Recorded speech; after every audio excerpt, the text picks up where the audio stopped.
dit que l'islamophobie est faux, parce qu'aujourd'hui, l'islamophobie c'est un fait avéré, sociologiquement, statistiquement, même scientifiquement. Je vous invite à lire le livre de Abdel Ali Hajat et Marwan Mohamed qui s'appelle Islamophobie, qui tient compte de tout ce qui a été écrit sur ces problématiques-là et qui démontre l'argument fallacieux qui avait été utilisé par un certain nombre de laïcards, dont Caroline Fourest, entre autres, Valls et d'autres, qui ont dit non, l'islamophobie ça n'existe pas, c'est une invention des ayatollahs pour nous empêcher de critiquer la religion musulmane. C'est pas vrai. L'islamophobie, ceux qui ont un doute sur ça, je les invite à mettre un foulard ou un niqab s'ils veulent vraiment faire fort. Vous mettez un niqab, vous savez, le voile intégral, et vous sortez dans la rue. Et vous passez une journée comme ça, et après on en parlera d'islamophobie. Vous me direz s'il y en a ou il n'y en a pas.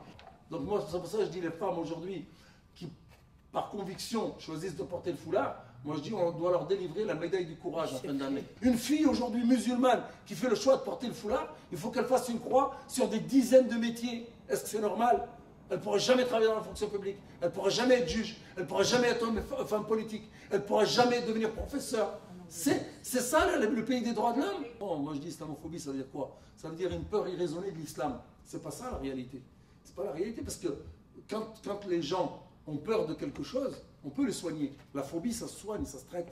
On peut expliquer à travers des livres, des films, des reportages, des prospectus, qu'est-ce que c'est que l'islam. Et les gens... Là, non. C'est une guerre contre l'islam et les musulmans.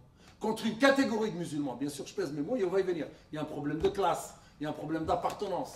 D'ailleurs, l'histoire du foulard, ce n'est pas une nouvelle histoire. Dans les années 50, l'armée française avait dit qu'il faut dévoiler les femmes parce que c'est par la femme qu'on aura l'âme algérienne.